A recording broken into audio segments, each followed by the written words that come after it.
I don't know, I was waiting for her to say something like, is this your son? Why are you Oh my taking this God. young child out? Like, I don't know. I expected, but she just was like, can I take your drink order? And I could feel like, I was like, she just thinks we're normal. I mean, it's not like I brought a blow up doll and was like, this is my date. Yes. Can you serve us? But I fully expected, I don't know, some kind of weird, you know, Oh my God. treatment.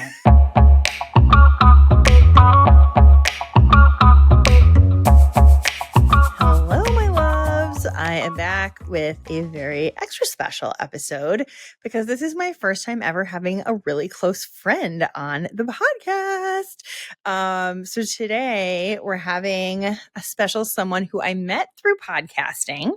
So we met at the Podfest Global Online last year, and we had both done the same health coaching certificate back in the day. And we just started talking, and then I listened to her podcast and I was like, oh my God, this is so good. And then I was like, I wonder if this lady will be like my podcast masterminding buddy. And like her podcast is doing really well too. And so that kicked off what has become like a beautiful checking in, often multiple times per day friendship with the lovely Rachel Burch, who is the host of Love Before 100, which chronicles her personal dating journey and sometimes her personal sex journey. So welcome, Rachel.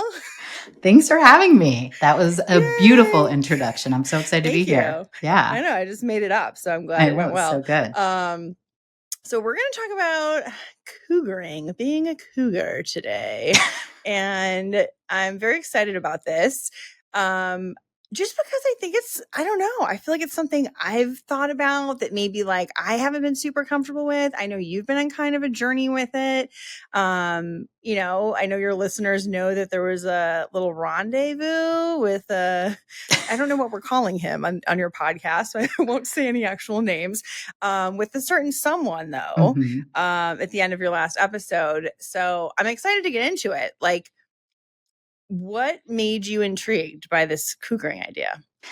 Well, it's so funny because, as you know from listening to the podcast, at the end of my first season, I go to a cougar bar and I go on like ad nauseum about how I'm not a cougar. Like, I'm definitely not a cougar. I'm just going to like observe them because they are interesting to me. Like, what are they like? What do they wear? Oh, they wear like snakeskin and leopard print, and, you know, like faux fur and stuff like that. Like I had this whole image of what that must be like in my mind. Yeah. And it's just so funny how the universe provides us with these lessons where things come full circle. Yeah. So my podcast, and we've talked about this, like having a podcast is just an amazing opportunity to meet people, to grow, all sorts of things. And so I had a guest on my podcast, and she is a passion coach, and she had said, you know, sex between a woman in her 40s and a man in his 20s can be like the most empowering, magical thing. And that was kind of all I needed to hear to be like, okay, because I used to be on dating apps where they would approach me and I deleted the app. I was just kind of like, what is the matter with you? Like, who hurt you? Why are you trying to reach out to a woman that could be your mom? You know, I mean, these are the thoughts that like really occurred to me. And, you know, I do stand-up comedy. I even had a whole stand-up comedy bit about it because I just thought it was so ridiculous. Yeah, I did. I didn't even know that. Okay. Yeah, what did you say in your comedy? So it's actually pretty funny because you know, everybody's talking about like different kinds of math now. So I would say that all these young men approach me and that when I talk to my friends, I get two responses. The women friends, all of them think it's crazy, except I have this one friend and she says 2 25-year-olds equals 1 50-year-old. That's cougar math. So we have cougar math. And then I would say, but the men across the board, my male friends always say, congratulations. And I would go, congratulations. You know, I didn't birth this baby, right? He came out of somebody else. He just wants to go back in me. So that was my set, which I've shared on 2 of my dates with my young suitors. You did not. Oh yeah. They think it's funny. I'm like, I'm so That's inappropriate. Hilarious. It doesn't, yeah. I just don't help it. Oh my God. I didn't know that you had put that in your stand-up before. That's so funny. Okay. So really full circle, but it didn't take much to kind of get you there, which is interesting. Yeah. No. Okay. So I have to say too, like, I'm not like a super like biased, judgy person. I think in this area, my thing would be like, are they going to just seem too young? Like, are you going to enjoy hanging out with them? Are you going to feel kind of like they don't know anything and I can't respect them? Like, Right. does any of that stuff come up? Yes. And Okay.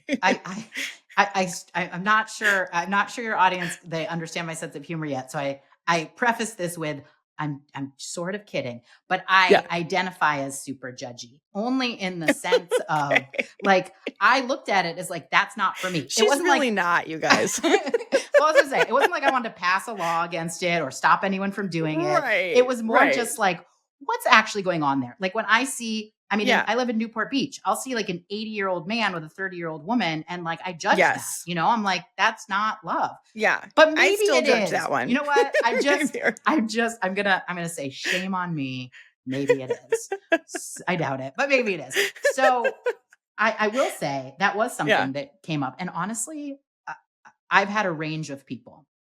The majority of them are too immature for me, but they're in their 20s. I expect them like that. There are men in their 40s and 50s that are too immature for me. You know what I mean? So many. It's just so many. Like more the guy that I'm now seeing, the 26-year-old. He's 26 now. He had a birthday, so it's okay. He's not 25 That's exciting. anymore. Yeah. He's so mature. I mean, he's more mature than I am, you know, in a lot of ways. He served in the National Guard. He's seen a lot of things that I haven't seen. He grew up in the Midwest. I grew up in California. Like he brings a lot to the table in like a kind of stability. Does he have the sense of humor that usually I look for?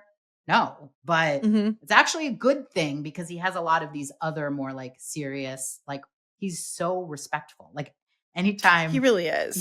He's like, we have to clean up, you know, like if there's a mess, we got to clean this up, leave it better than we found it. I'm like, I respect that. I love that too. Yeah. So what surprised you the most about kind of being open to guys in their 20s and just like seeing how it goes? I mean, what surprised me the most is how much they show up for the dating piece. My mom, it's funny, I told my mom about it. I'm like, Mom, I have a date with a 52-year-old this week. She goes, that's a good age. I'm like, no, cougar math, 25 and 27. And she's like, oh gosh, okay. But then when she asked me about the dates, I go, one planned wine tasting, one planned, you know, like a fancy dinner. One's taking me to this new restaurant that just opened in Newport. And she's like, oh, it's not just all about the sex for them. And I'm like, no, Mom. It's like there's another element to it. In fact, the men that I've gone out with recently in their like 40s and 50s, it's all about the sex. So what I'm saying is age is not a determining factor for any of it. You know what I mean? It's kind of like judging someone for something else that's almost as arbitrary, because I've seen across the board, like religion or something, right? I've seen across the board how men in all different age groups can show up differently. And what really surprised me is how the majority of the 20-something-year-olds that were asking me out, like wanted to take me out to a nice dinner. They committed to the date. They made a reservation. They told me what time it was and where we were going. They wanted to pick me up at my house. Meanwhile, I have this like 56-year-old, I think he was. And he was like, pencil me in. That probably works. And then he messages like the same day and it's like, oh, I can't make it. And I was like, well, I didn't plan on going anywhere with you because you gave me no details about anything. So what surprised me was how I think they're less jaded than we are because they haven't been in the dating pool for so long. So they're like, I mean, he brought me flowers on our second date. I loved that. Gorgeous, not grocery store flowers, but like from an actual flower shop, you know? I love that. And I think you're right about them not being jaded. Like one of the things that's coming to mind is I'm listening to you now that I actually haven't really thought about when we've just talked personally is the attachment styles. So, you know, there is a kind of thing where, you know, when someone's, you know, mid-20s, about half the people in the dating pool are secure attachment styles. And by the time someone's in their 40s like us, at least like 80% of the dudes are like avoidantly attached. Oh. So it's like it really skews. So basically what happens is like a lot of the people who have a secure attachment style do kind of partner up somewhat younger because they're comfortable in relationships. They feel good. It's not too hard for them to kind of be committed. And so I wonder if you're getting more of that, like just more people with secure attachment. But so, yeah, I mean, it feels like it. And that's the thing. It makes me feel secure because with other men, as you know, if I didn't hear from them for a couple days, and I've also grown, but still it's kind of like, oh my God, what is happening? Something terrible is happening. But like with him, a couple days will go by and I'm like, oh, that's just him. Right. And right now you kind of know that. And you know that. And also I was so impressed that he reached out to you about planning Valentine's Day. Yeah. I don't know if we want to tell people about that. No, we can tell them. Okay. Well, now they know. It's going to be part of it. I won't say any more. You can share what you want to share about that one. But I was just so impressed that I'm like, wow, this young guy is like really thinking 6 ahead. weeks before. Yes. Because he was like, like, you know, he's from the Midwest and he was like, I can only imagine how out here things get booked up. And then he said, or do you want to spend it with your kids? It was kind of like, he asks me about my kids and, you know, other guys like Hubba Hubba, he is in his 40s. I mean, he doesn't know their names, their ages. Right. I don't think he's ever I'm so over Hubba Hubba right now. I know, me too. He was hot though. I will give him that. And not a bad guy, just like low effort. And I think what we're seeing with this young gun, I don't know if he has a nickname yet, but I use his real name. Oh, you do? Okay. Yeah. Wow. Okay. He told me that's so cool. So what we're seeing with Wes is like effort, like actual effort. Yeah. And it's just so refreshing. And it's nice as your friend to also just witness you experiencing that and like being treated like the queen that you are and like how you deserve to be treated. So, you know, that's what I want for all the people that I care about. So I guess, you know, like, should I try dating younger guys? I think you should. Honestly, what are the pros and cons?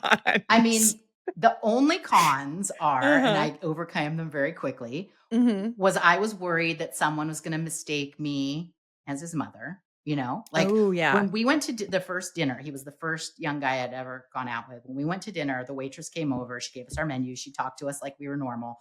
I honestly was shocked. I don't know. I was waiting for her to say something like, is this your son? Why are you taking this young child out? Like, I don't know. I expected, but she just was like, can I take your drink order? And I could feel like, I was like, she just thinks we're normal. I mean, it's not like I brought a blow up doll and was like, this is my date. Yes. Can you serve us? But I fully expected, I don't know, some kind of weird, you know, treatment. And, and it's probably because, again, living here in Newport, whenever I go out to dinner with my dad, I am always very loudly saying like, my dad would like some more bread or my dad, you know, because like but my actual dad, not my sugar daddy. Yeah, exactly. I'm like, this man is my father.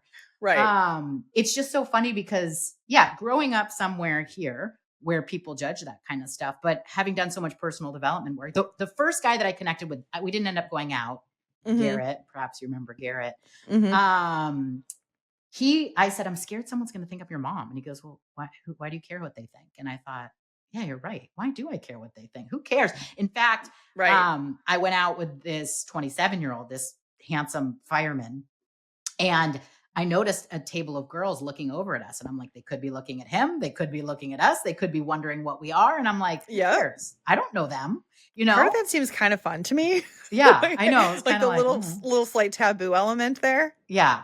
I think let them look. I think that they like that too. In fact, you told me, right, that like this is like a trend. What I've noticed on Instagram, and I don't know if it's everywhere, but I keep getting, I think you sent me it once too, but I keep getting them in my algorithm, all these like 25, 26-year-old men looking for like single moms, you know, or like MILFs. And you said MILFs and GILFs are. MILFs and GILFs. Right. Yeah. My friend Kate Balistreri, who was also on the show, she posted to her Instagram account. So if people want to go find this, you can go find on her account, kind of like the Pornhub data for end of 2023. And, you know, what were the trends? Like what searches were increased and what searches were decreased.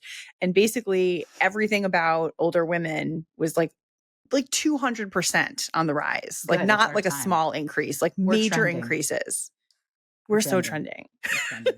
It's our time, for the longest time. And I think you probably said this to me, like men do it all the time. So why can't we? In fact, men are probably taking all those guys, women that are their age. So now they're like, well, fine. That's interesting. We're going to, go up and find the women that you're neglecting, because that, there was another article that I saw on Instagram, and I think it was by Wednesday Martin. I'll have to forward it to you, and we'll link to it in the show notes. But it was also about that. And it was kind of what you just said, where it's kind of like men in our age range are often going for younger women, or they're maybe not as into like the personal growth work, just like generationally, things have changed a lot. Yeah. And women have always kind of been more into like coaching and therapy and personal development. And I do think a lot of like Gen Zers are really into that stuff. Yeah. Well, and so that's what I'll say to answer your original question about should you do this. I think take age out of it. Take age out of the equation. Like I actually had to set as a deal breaker the low age to 25, which still felt low to me because the 21-year-olds, I'm like, you have a baby face. Like I know, feel that's kind of my issue. But just set it at 25. Just set it at 25. Don't let anyone below that because it'll take you out of the game. You'll be like, yeah. So just set it at 25. No one below 25 can message you. Right. But you have as much luck, and my experience is more luck with finding someone that's suitable to meet your needs and like really connect with you in that younger age group than we do in the older age group. And I think you hit the nail on the head when you talked about the attachment style, because the avoidant is like, I've had enough of that. And so I'm so over it too. Will I end up with this man as my lifelong partner? I doubt it. I really don't. I'm leaving a tiny little opening of possibility just because I don't like to be closed to any opportunity or And also, do you have that sketch with you from the psychic person? Yeah, but I don't want to show his real picture. Oh, that's true. That's true. But so I will say, she showed me a picture of a sketch that you know how they have those like, sketches that psychics do of like, this is your future soulmate. This is like what they're going to look like. And she sent that to me along with Wes's picture. And I was like, holy shit. You're saying you probably don't think he's your like lifelong partner, but like he looks a lot like the drawing. I'm not recommending falling for in your like lowest moment like I did. Buy like an $8 sketch off like an Instagram ad. I mean, same, but for $8, it was worth the text to me. I mean, they are the same face in so many ways. It's pretty weird, you guys. I was like, oh, wow. Face shape, the hairline, like it was like real And when specific. I saw it, I'm like, this is my person. It did what it needed to do. I'm like, okay, I can wait for this guy. Like that, it had some, they're not going to send you an ugly sketch. You're going to want your, or like a kind of whatever. Yeah. So that is interesting. Yeah. I mean, maybe I'll have to be a little bit more open because I've kind of like, I get a million messages also from guys in their 20s. And I've always just been like, anyone under 30 is an automatic no, even for casual. And my thoughts are like, they're going to be bad at sex. They're not going to know what they're doing. They're going to have too much of a baby face. And I'm just going to like kind of be like, okay, you're an idiot. You don't know anything about life yet. So none of those have been my experience with Wes. They really haven't. And so it's been challenging me in a good way to be like, Rachel's really smart. She's really wise. She's not getting bored with them. She's finding like great qualities. Like how interesting. Well, I think there probably are, because that whole congratulations things that the guy used to say. I think there is a segment of the population who probably look for a younger person as a validation that they still got it or something. That's true. Which is ridiculous because it doesn't mean anything. The age doesn't make someone more valuable because they're younger. I mean, honestly, in fact, if I had the option to have someone my age that was, that would be what I pick. I'm not looking to be validated by a younger man. And so I think that is where some of the like stigma or problems or whatever come up when you see that. I'm just looking for someone that puts in the same amount of effort that I put in, that's excited to be with me, that's consistent, that we have fun together. Sex that's good is also a huge bonus. Okay. I mean, add in like Valentine's Day and driving from Los Angeles to Orange County. That's what I mean. Every time, like an hour sitting in traffic. High effort level. I love that. I know. I have not found that with anyone else in any age group. And I think the other thing that's different too is like I talk a lot about bandwidth and how much bandwidth people have to date. someone in their 20s is like pretty unencumbered, you know? Yeah. It's like they don't have an ex-wife usually. They don't have kids. There's no kind of schedule to work around that way. You know, their money is their own. They probably don't have like aging parents that they need to take care of yet. Yeah. Whereas I think people more in our age range do have a lot of other things on their plate and don't maybe have the bandwidth to be driving an hour to see you or planning things so far ahead. Well, and speaking of which, I offer to pay. He always insists on paying. This isn't like a sugar mama So situation. I had cute. one guy, I think I told you, that was like, "Will you be my queen and sugar mama?" And I was like, "Wait a minute. You get to No. have sex with me and I have to pay you?" No. Like, what? So unmatched. You know, it was just kind of like, no, that's not what's happening here. You know what I mean? Yeah. And I remember so that conversation. Yeah. yeah, I did take him out for his birthday, and I have Mhm. like made him things and That's whatever. And so true. I try to Yeah. reciprocate, but he still shows up and wants to like provide in that way. And again, Mhm. it's just kind of his natural way. And so I would say just don't eliminate someone based on their age. You're still going to eliminate 80% of the people that are in their True. 20s. But True. Okay. um don't handicap yourself because they I don't know. They That's a just good point. It's kind of like dating is hard enough without like kind of putting yes. these arbitrary criteria in Right. place. So I'm here to give you all permission to date so much younger. I mean, he is Do it, you 20. guys. Let I us took know my how it calculator goes. out. Like I literally took my calculator out. I was like, how much younger is this guy? 21 years younger than me. Mhm. I mean, he legitimately could be my child Yeah. that I had at a, at an Yeah. age that people have children. This is true. Typically. And I looked at I think I figured out his birth year and I was like, okay, that was the year I graduated college and started law school. Okay, great. Yeah. But I do still, I like how you're unfazed by it. yeah, Um whatever. And I kind of want to say my favorite thing about cougaring, I Yes. just like that it's a little more counterculture because I do think there's so much emphasis placed on us as women to just be like youthful and glowing and beautiful and like invest in all these treatments that like keep us looking like young. And so I love it just that it's a little counterculture. It's a little bit like, you know, hey, like I love that these young guys are like, I love that older women know what they want. I love that older women are kind of like maybe less drama and like more direct. Or I love that like some of the ways you've described things, it makes me think like, I wonder if they're like really stepping up their game to be with you and they kind of Yeah. like that challenge. You know what? It made me think the other day because as somebody that has like watched every Instagram reel about how to show up for enticing a man and being in a relationship and high value woman and blah, blah, Yeah. blah. It's like you almost have this like assumption that you know what I mean? Like almost some of that work is already done for you. You don't have to like, and you shouldn't Mm. have to do that work anyway, but the way don't never text him, don't start this. There's all this stuff. And I feel Yeah. like they are stepping up their game because we're a little more like of this kind of unique opportunity or kind of a special, I don't know. It's just, I think there is an incentive to show up in a better way, especially Yeah. if um, I don't know, like have other things going for you in your life where you're just, Mhm. you are a good package of, someone to date. Yeah. Yeah. I think that's a good point.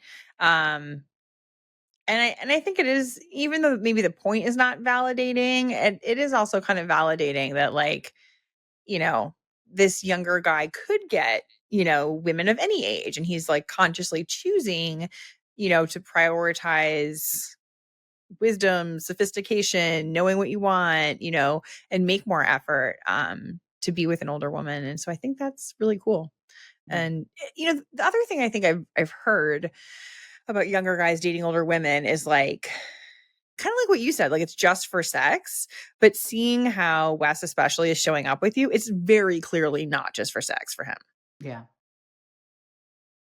Which is weird I because I mean, I have to don't blame like him.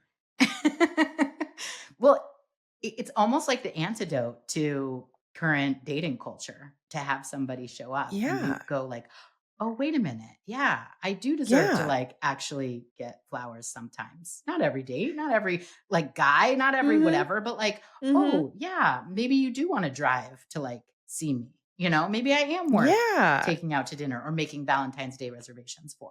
I know. And I mean, you and I are both so into manifesting and law of attraction. Like, just you having those types of thoughts is so magnetic. Yeah. Well, what I was thinking was, in my mind, I'm I've gone from a place of crazy attachment to men that I've dated. Like, that's what started my podcast, was just like this, like, very intense attachment. To a place I have no attachment to continuing, like, the future with Wes. And I thought, God, if I can now have this in my nervous system when I come across someone in their 40s or 50s, I mean, why? Yeah. Like, if I could just show up to a new suitor and just kind of not have that attachment or expectation of a future, Yeah. it's so much more likely to result in a future, or 100%. For me not to be annihilated when he ghosts or we break up or whatever happens. And I just thought, like, it's so crazy that his age makes me able to not attach, even though he's showing up as the ideal partner that I would want, with all the ways that he's showing up. The only thing that keeps me from attaching is that. So it's fascinating. Like, it's fascinating how our brains work, and like how the stories we create about ourselves and about the other person and about what the future will or won't hold, just, because everything happens in the present moment. So like all that stuff just creates our point of attraction in the present moment. So if it's like we're in our heads and we're like, oh, I don't know, am I going to hear from him? And, I really hope so. And I really hope he's going to want to see me. It's like that creates one point of attraction. And then if it's like, ooh, I'm so special, and like I love being treated this way, and like, yes, I do deserve this, it's like that creates a very different point of attraction. Yeah. Yeah. So I guess I just want to emphasize that, because I want people to internalize that. It's like, it's our thoughts. And certain people catalyze different thoughts. But like you're saying, like, once we realize, oh, these thoughts feel so much better, then we can practice those. Exactly. And that's why I feel like dating outside your typical type or ideal or idea, whatever that is, whether it's this age or whether it's height. I mean, like, what about height? There's like such a thing. Now, such a thing. Tall, but that's, I have no, like, I'm 5'2". He's a tall, hot young man, can't go wrong.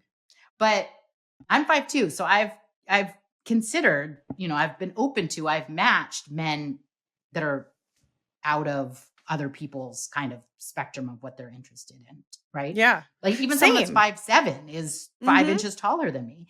That's true. And so I did have one guy that was the same height, and I just had a little bit of like a pause. I just wasn't sure if I would have the attraction. So I'm not trying to say I'm like a height saint or anything like that. But my point is, when we date someone that's outside of the realm of what we see ourselves with in the future, it gives us this freedom and this experience where we can then copy and paste it into other experiences where we get to show up, like, in that more magnetic, attractive energy, maybe.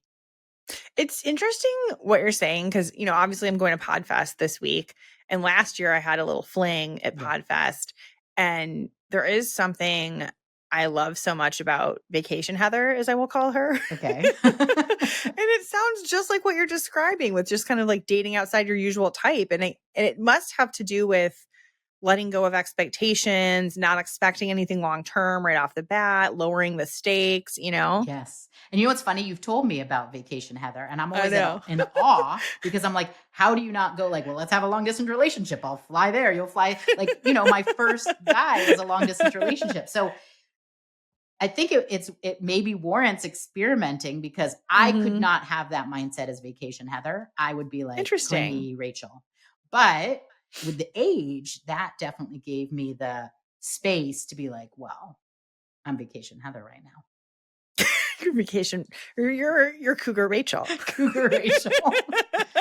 Yes. I'm still, I don't know, after dating Wes, that I would necessarily make men in their 20s like a common thing. I wouldn't like add it to the rotation. I'm not saying it's like a check the box. My whole podcast is about a bucket list, but I'm not saying That's he's true. like a check mark. But it's just, it like so many things matched up that it was like, okay, I'll try this. And I think the big thing for me was giving myself permission. So I guess the question would be like, what else can I give myself permission to do maybe? I love that question. What will she do next, folks? I don't know. I was hoping maybe you could help me figure that out.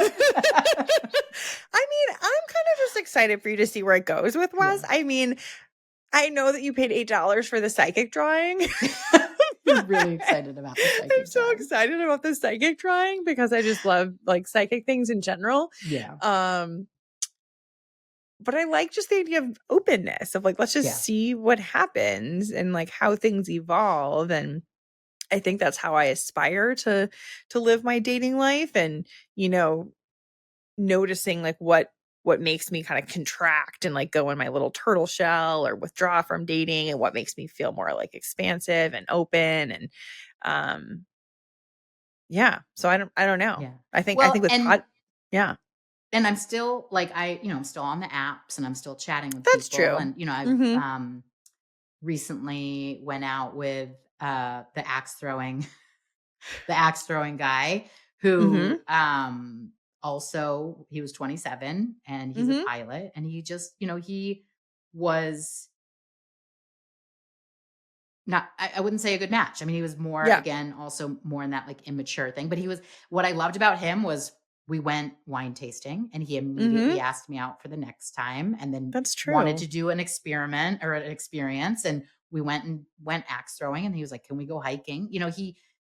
I just love how intentional they are with the dating. And so definitely, trying it on. It just, I mean, it's kind of like the 3-bite rule that they have when you're like a mom for like a baby, like take 3 bites. If they don't like it, it's like a new food. And so I feel like I had 3 20-something-year-old I love this idea, Rachel.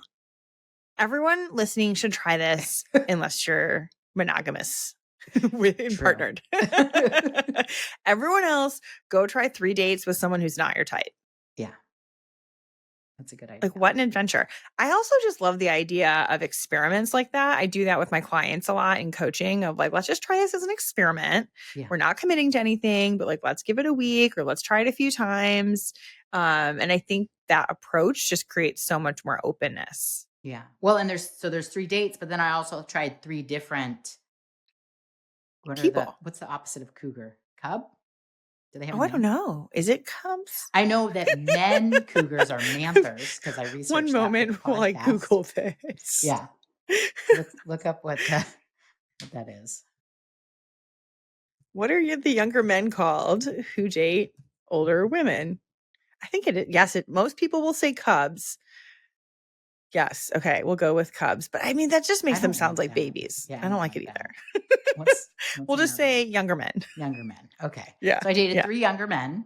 And yeah, I feel like, and I've been chatting with some others.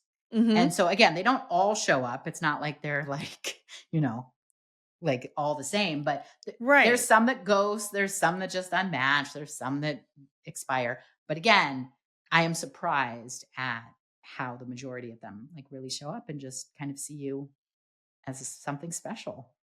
I know. I love that. I know. I think I just want everyone to feel special in their love life and their sex life and just with themselves. Well, and I feel like he's something special too. It's not this like one way kind of where you're worshiping the other person or anything. Yeah, weird. It's not like a power imbalance. Yeah. No, it's I feel lucky to like get to spend time. I love that. That's so beautiful. Well, I feel inspired to try something out of my comfort zone. And, I probably on average date people a little bit younger than me, probably skew slightly younger, but still pretty close to my age. So I'm almost thinking, why don't I try dating a little bit older and a little bit younger than my usual? Maybe I try both. Yeah. Let's see what happens. I've tried that. I mean, I've connected with men in their 60s. Really? Yes, but they don't ask for the date. They Mhm. don't follow through. And I don't Yeah. know if it's just the particular ones that I'm connecting with or Yeah. what, but it's just kind of this conversations die. And I'm surprised. I'm like always shocked. But Mhm. I mean, you know. This is reminding me of like a few different things. I think what we're saying about it sounds like there's almost a tendency to get more jaded with age or to have a harder time like fully letting your guard down and being open and vulnerable with someone. Does Yeah. that feel true? Yes, and also how it feels to me, and again, maybe it's just being in Newport Beach, is Mhm. that being on a dating app is like a kid in a candy store Mhm. for someone, well, for everyone, but maybe um after you've been in a long-term relationship, which I'm assuming Mhm. some of these older men have, now they're just Mhm. excited at like all the dopamine hits of like the matches and the new look at this one, look at that one. It's that whole like someone told me this on a first date and then I never saw him again, so it was fitting. But he told me how Okay. great I was and how he definitely wanted to see me again. Oh, He was in his wow. 40s. Yeah, kissed me like super passionately. We planned our next date and then ghosted. I even texted like, "Hey, maybe things changed for you," and never heard back. But he said, no matter how comfortable the shoe, the dating world is, let me try Mhm. that one on. Let me just try that one on, no matter how comfortable the shoe. So I Yeah. feel like maybe with the younger guys, maybe they're a little more satisfied with a really comfortable shoe and just want to wear it around for a little Hmm. bit because they're new to having shoes. This is a weird analogy. Their first pair of Yes, shoes. they're I don't new to know. having shoes. Yeah, it's interesting though because it's also got me thinking about when I was a high school counselor, and I did feel like my like teenage students attached to me in a different way than like my adult clients do Mm, now. It is to me. It feels like there is something there. Like there is something on average true. Doesn't mean it's true for every person, but like on average, there seems to be a trend there. I noticed it myself. Sometimes I think like once we go through that first heartbreak, which I feel like the first heartbreak is just always like the yeah. most devastating. And you're just like, whoa, I didn't even know I could have my world rocked like that much. I do think it gets a little bit harder to fully open up and feel secure and let go and trust people and so I guess I want people listening to be like, if you want to have an amazing love life and if you want to have like real intimacy and passion in your sex life, can you work on your defense mechanisms? Can and like I would call them parts. Can you work with your parts and befriend them and kind of take care of them from the inside so that you can be more open hearted? Yeah. I think that's absolutely true because also there's so much when we judge others, it's because we judge ourselves even more than we judge Mm. others. And so, if I was looking at people going, I mean, I talked about this in the podcast, went Mhm. down to the Ritz Carlton and I saw a woman in her like 90s and this guy in his Mhm. 30s and they made out. Right. What? Yeah. And Oh my god, I love it. yeah, and I thought he was just talking to, like, a lonely old lady. I was checking him out, and then I was like, "Oh my god," and then he left. He was wearing a Okay. wedding ring, so This is he fascinating. yeah, was married, maybe in an open marriage, I don't know, Okay. but he was on vacation potentially, and then the security came and brought her wheelchair and, like, wheeled her out, but the woman's giddiness after kissing a stranger in a bar, she was so cute. She was, like, so happy, but I was just watching, like, is this elder abuse? Like, what is happening? What? He did pay I for his own hope not. drinks, so Okay. there wasn't any, like, money changing hands. I watched the whole thing, You but did. I was judging, right? Or Okay. maybe judge is not the right word. I think I was discerning. I was trying to figure out what was happening. I was Yeah. observing Mhm. and making assumptions. Okay. And so since I do that, I Mhm. expect that when I go out, there are people doing that, right? To Yeah. me. And so I Yeah. think that having done the personal development work and even that 27-year-old guy, the first one just being like, who cares what people think? I was like, yeah, you're right. Yeah.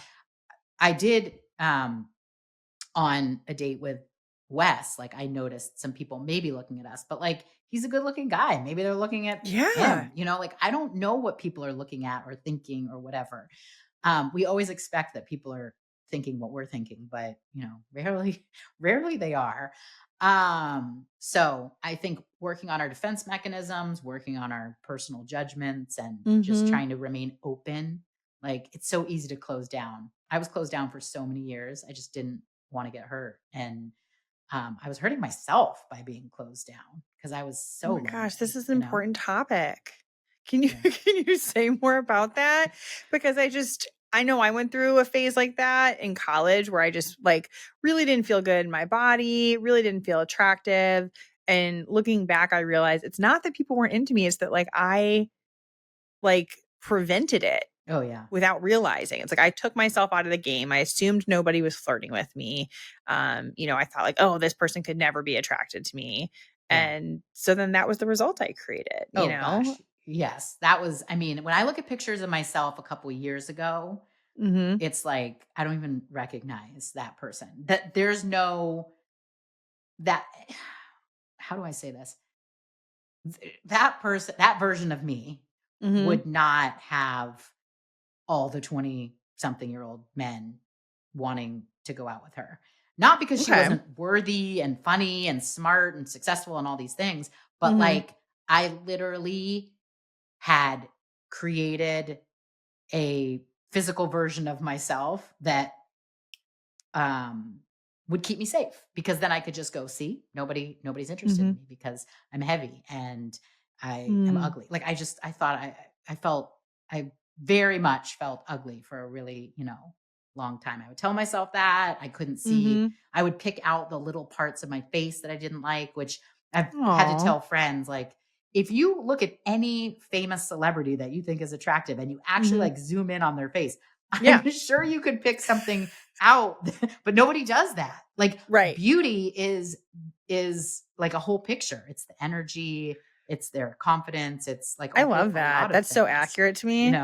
And so when we look in the mirror and go, well, this is ugly, or this is bad, or look at this, nobody does that except for us. And so I had to stop doing that. And I had to like really kind of let down my defenses and go, we are going to be okay if we get hurt. I am still here for me. If somebody your self energy, if somebody is there. ghosts me. Yeah. Like, it's not about, and I say this all the time, it's not about the other person. It's never about the other person. If I never hear from Wes again, I'm going to be okay.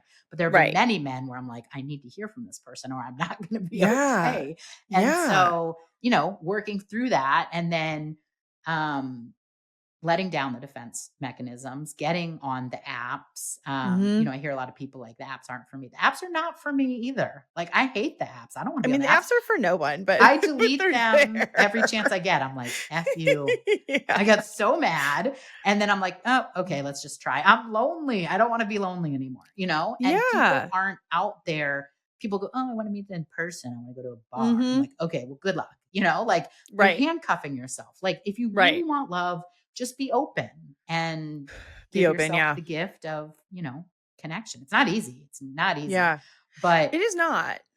But also closing your heart and being lonely is not easy either. In fact, that whole like choose your heart, I would rather choose connecting with new people and the possibility of finding love than shutting down and not giving myself the chance to find love like any day. Yeah. Yeah. And I hear you. And I feel like, my phrase or intention for the year is higher love. Last year it was trust. This year is higher love. And, that's part of my intention too. And I notice that, there's parts of me that want to shut down, that sometimes shut down, and it can be a practice. And so if you're listening and you're like, oh, I kind of have given up, or I kind of have shut down, or just I act attached, or I'm the one to always leave first, or whatever your patterns are, to at least question them, and also like question them in a loving way, like befriend those parts. They're trying to protect you, but they're also not going to get you to actually feeling known and loved and appreciated for exactly who you are. Exactly. Yeah. Yeah. It's not easy work, but listening to Ask a Sex Therapist can get you closer. Thank you, Rachel. That was a great plug.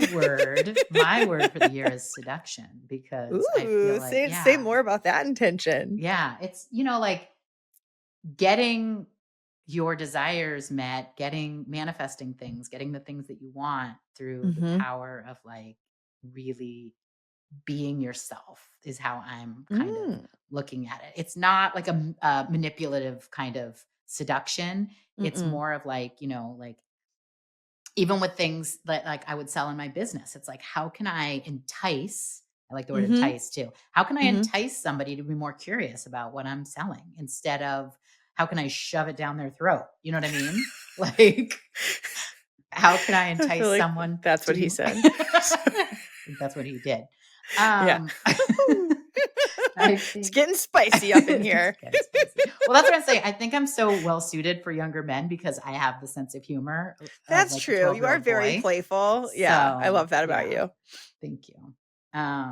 But yeah, so seduction is my word. And I feel like, yeah, like what if we seduce ourselves, you know, like get yourself to do like go to the gym or whatever it is you don't want to do. Get on the dating apps, like seduce yourself.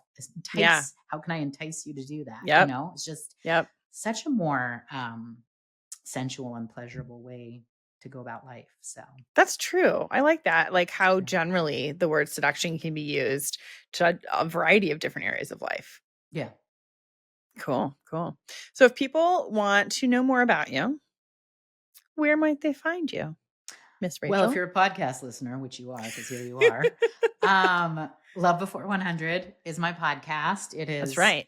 Just my gift to people that are feeling lonely on the dating journey.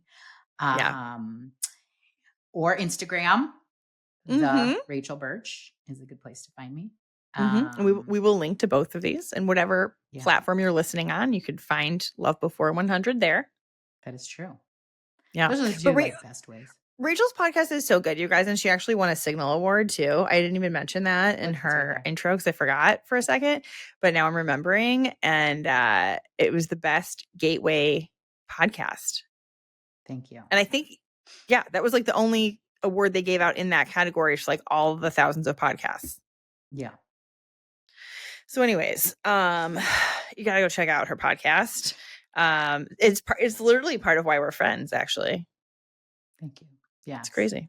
Yeah. I'm podcasting just has opened the door to many gifts, but you are definitely, in fact, you posted on Instagram and I almost posted, but I didn't, that we've been talking about the costs of podcasting. That's true. And I was going to say, you are worth all the money that I spent on my podcast, our friendship.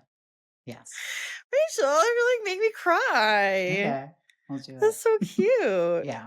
Thank you. I know. I feel it's kind of wild. So like we've known each other less than a year, but I did have this feeling about Rachel, you guys, when I first just like came across her. I was like, we have a lot of like weird similarities. Like I just felt like energetically and just a few things you said, I was like, and then we joke now that we're the same person. Obviously we're different people, but there's a lot. We're not that codependent. Okay. Yeah. But there's a lot of commonalities. So it's just been really cool. It has been really cool. So thank you for being my friend and thank you for being my mastermind buddy. And thank you for just, sharing your journey. I guess I also wanted to say it's just so brave. Like, I share some personal tidbits here and there, but to have a whole podcast where you're just like really opening up about your love life, it's dedication that I see you put into it, but it's a lot of vulnerability. And I think that's what's going to make you an amazing partner for someone one day. Thank you. Yeah. I appreciate that. Yeah. So go learn from Rachel on how to be vulnerable and open your hearts. All right. Bye, everybody. Thank you for listening. And thank you for joining me, Rachel. My pleasure. Thank you for listening to the Ask a Sex Therapist podcast. Got a question about spicing things up in the bedroom? Find the answers you're looking for in my Dirty Talk Guide, a free resource for my podcast listeners. Grab yours now at heathershannon.co/dirty talk. Again, that's heathershannon.co/dirty talk. And be sure to tell your partner or friends because everyone has something they would like to ask a sex therapist.